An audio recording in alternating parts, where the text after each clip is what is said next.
రాయచోటి పట్టణాన్ని చెత్త రహిత మున్సిపాలిటీగా తీర్చిదిద్దడంతో పాటుగా స్వచ్ఛతనాన్ని పెంపొందించాలని రవాణా శాఖ మంత్రి మండిపల్లి రాంప్రసాద్ రెడ్డి పేర్కొన్నారు. స్వచ్ఛాంధ్ర స్వర్ణాంధ్ర కార్యక్రమంలో భాగంగా జిల్లా collector Chamakuri Sridhar, joint collector Adarsh రాజేంద్రతో కలిసి మంత్రి రాయచోట్లో మొక్కలు నాటారు. రాష్ట్ర వ్యాప్తంగా ప్రతి నెల 3వ శనివారం స్వచ్ఛ దివస్ కార్యక్రమాన్ని ప్రభుత్వం చేపడుతుంది. ఈ నేపథ్యంలోని రాయచోటి పట్టణం ఎస్ఎన్ కాలనీలోని గ్రాస్ ల్యాండ్లో మంత్రితో పాటుగా జిల్లా ఉన్నతాధికారులు చెట్లను నాటారు. ఈ సందర్భంగా మంత్రి మండిపల్లి మాట్లాడారు. రాయచోటి మున్సిపాలిటీ పరిధిలో రాబోయే కాలంలో అన్ని వార్డుల్లో పారిశుద్ధ్యానికి ప్రాముఖ్యత ఇస్తామన్నారు. పార్కులను సైతం అభివృద్ధి చేసేందుకు కలెక్టర్తో చర్చించానన్నారు.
దేశపరంగా మొక్కలు నాటే కార్యక్రమాన్ని ప్రతి నెలలో 3వ వారాన్ని ఎంచుకొని ఉద్యోగస్తులైతేనేం, పౌరులైతేనేం, మున్సిపాలిటీల్లో అలాగే గ్రామాల్లో మొక్కలు నాటే కార్యక్రమాన్ని గత 3 నెలలుగా దిగ్విజయంగా ప్రారంభించడం జరుగుతూ ఉంది. ఈ రోజుకి కూడా ముఖ్యంగా మన రాష్ట్రంలో అన్ని మున్సిపాలిటీల్లో స్వచ్ఛతా దివస్ కార్యక్రమాన్ని చేసుకుంటూ అలాగే మున్సిపాలిటీలు అలాగే పంచాయతీల్లో కూడా గాంధీజీ మార్గంలో స్వచ్ఛతా అభియాన్ కార్యక్రమాన్ని ముందుకు తీసుకొని పోతున్నాం.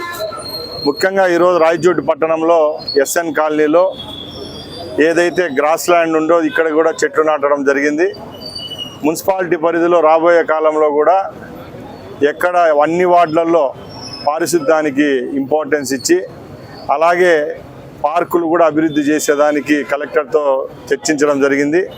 ముఖ్యంగా రాయచోట్లో 4 పార్కులను రాబోయే 2 సంవత్సరాల్లోనే మున్సిపాలిటీ పరిధిలోకి తీసుకొని వచ్చి అభివృద్ధికి చేసేదానికి మున్సిపాలిటీ అలాగే ప్రభుత్వం చర్యలు తీసుకుంటుంది.